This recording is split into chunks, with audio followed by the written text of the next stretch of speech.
The Atlantic Ocean, December 1872. A lone ship drifts silently across the waves.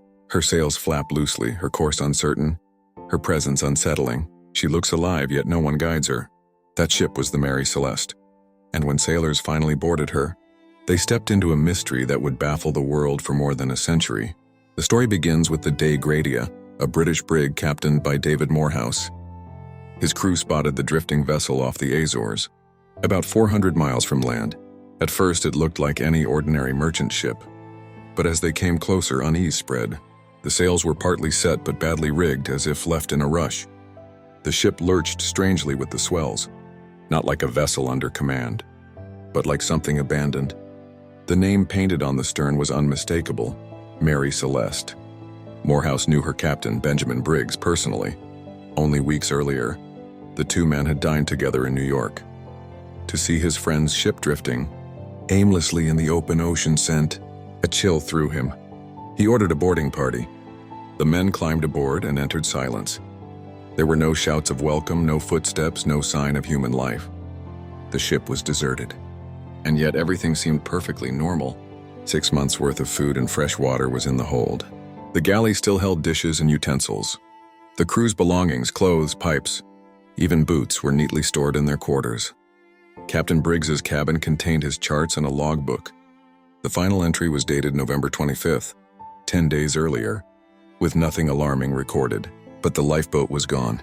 That single absence screamed evacuation. Why abandon a seaworthy ship in the middle of the Atlantic? The Mary Celeste herself gave no answers. Her hull was intact, her sails usable, her cargo untouched. Over 700 barrels of industrial alcohol. Only 9 barrels were later found empty. There was no fire damage, no blood, no weapons drawn, no signs of a fight. The ship was as sound as any on the sea. Imagine the feeling, standing on the deck of a vessel that should be alive with work, yet hearing nothing but the wind and the waves. To the men of the Dei Gratia, it was like stepping onto a ghost. When the ship was finally towed to Gibraltar, the world's press exploded with speculation. Pirates, mutiny, sea monsters, even curses. The Mary Celeste became more than a ship, it became a legend. A drifting mystery, waiting for answers that never seemed to come. 10 days before that ghostly discovery, the Mary Celeste had sailed proudly out of New York Harbor. She wasn't just another merchant ship.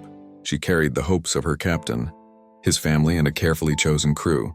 Her master, Captain Benjamin Spooner Briggs, was 37 years old, a man respected by everyone who knew him. Tall, disciplined, and deeply religious, Briggs had spent nearly his entire life at sea. He was known as cautious, even conservative, a captain who valued safety over speed and responsibility over recklessness. If anyone could be trusted to keep a ship and crew safe, it was him.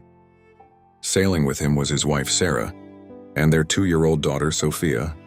Briggs had decided to bring them along on this voyage, believing it would be safe and even joyful. For a family man like Briggs, this was more than just a commercial journey. It was a chance to unite his two worlds, family and career, under the same sails. The Mary Celeste's crew was no random gathering of strangers. Briggs personally selected 7 men he trusted. First mate Albert Richardson was handpicked, a seasoned sailor with a reputation for skill and loyalty. The rest of the crew, 4 Germans and 3 others, were all experienced seamen with no history of trouble. By every account, this was not a group prone to mutiny or disorder. They were steady hands for a steady captain. On November 7, 1872, the Mary Celeste departed New York carrying 701 barrels of industrial alcohol bound for Genoa, Italy. The journey began under heavy skies. Storms battered the Atlantic and the ship endured rough seas, but nothing in those first 2 weeks suggested catastrophe. Briggs recorded his entries in the logbook with calm precision. The ship held her course. The men worked without complaint. Sarah cared for young Sophia in the captain's cabin. The final log entry, made on November 25th, placed the Mary Celeste just off the Azores Islands. The sea was rough but not disastrous. No sign of fear, no mention of crisis. Then silence. 10 days later, she was found abandoned. Clues on board deepened the riddle. One pump had been dismantled, perhaps to test for flooding. A makeshift sounding rod was discovered, hinting that Briggs had been checking water levels in the bilge. The hatch covers were open. Yet when the ship was inspected, only a small amount of water was inside. hardly enough to endanger her.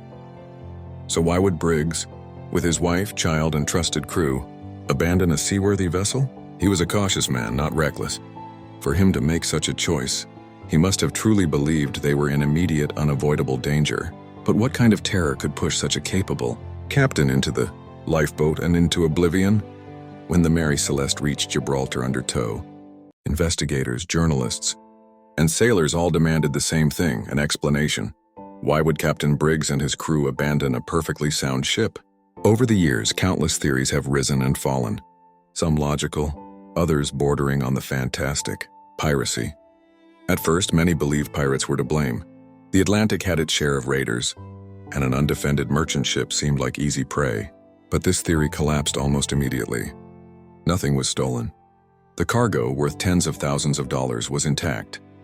The crew's belongings, even valuables, remained untouched. Pirates don't leave treasure behind. Mutiny. Another popular theory. The crew turned against Captain Briggs. But there was no evidence of struggle. No blood, no broken furniture. No signs of violence at all. Briggs's men were carefully chosen, loyal, and experienced. Mutiny leaves scars. The Mary Celeste carried none. Natural phenomena. Some suggested waterspouts, ocean tornadoes capable of terrifying any crew. Others blamed seaquakes or sudden rogue waves. Each could cause panic, but again, there was no damage to support it. The ship was stable, her hull intact. Alcohol fumes, this is where science enters. The cargo was 701 barrels of raw industrial alcohol, highly volatile and dangerous. 9 barrels were found empty. If vapors leaked into the hold, the crew might have feared an imminent explosion. Alcohol fumes are invisible, but deadly. One spark could ignite them into a fireball. To a cautious man like Briggs, traveling with his wife and child, the risk would have seemed catastrophic. An evacuation into the lifeboat tethered to the ship may have felt like the safest option until the fumes cleared. Flooding fears. Investigators also noted that one pump had been dismantled, possibly to test for flooding. Briggs may have believed the ship was taking on more water than it actually was. Combined with the fear of alcohol fumes, the situation could have looked fatal. Conspiracies. Some whispered darker tales that Captain Morehouse of the DAI, Gracia, murdered the crew to claim salvage money.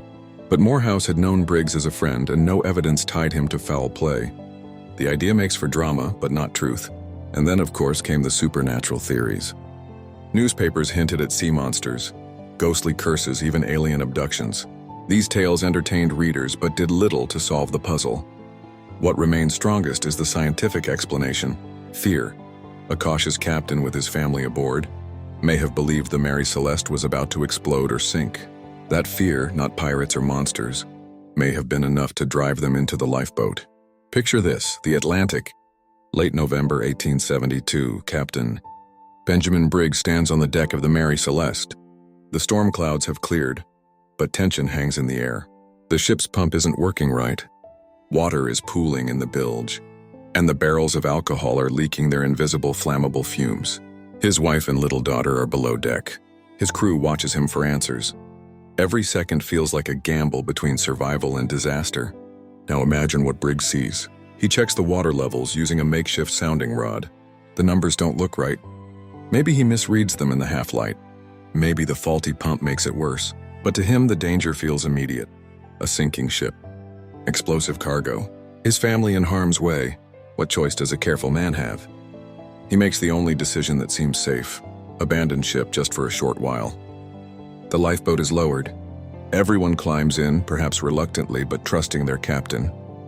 They tie the rope to the Mary Celeste, planning to wait until the fumes clear or the situation stabilizes. But the ocean is merciless. A sudden squall lashes the sea, wind and waves tearing at the fragile connection. The rope snaps or slips free. In moments, the lifeboat is adrift. The crew shouts, maybe Briggs himself tries to steer back. But the small craft is no match for the Atlantic. The Mary Celeste, steady and strong, sails onward, while her people vanish into the endless horizon. No pirates, no monsters, no curses, just fear, miscalculation, and tragedy. Briggs's caution, the very quality that made him such a respected captain, may have doomed them all. He wasn't reckless. He wasn't careless. He was a father trying to protect his family, a captain trying to protect his crew. When the Dei Gratia found the Mary Celeste, They found not a cursed ghost ship, but the aftermath of a heartbreaking mistake. A perfectly good vessel left behind because its captain believed danger was closer than it really was. And that is why this mystery still resonates today. Because it isn't about sea monsters or legends, it's about human fear, human love, and how the smallest misjudgment at sea can mean the difference between life and death. In my view, the mystery of the Mary Celeste is solved, not by fantasy but by the cruel truth of the ocean.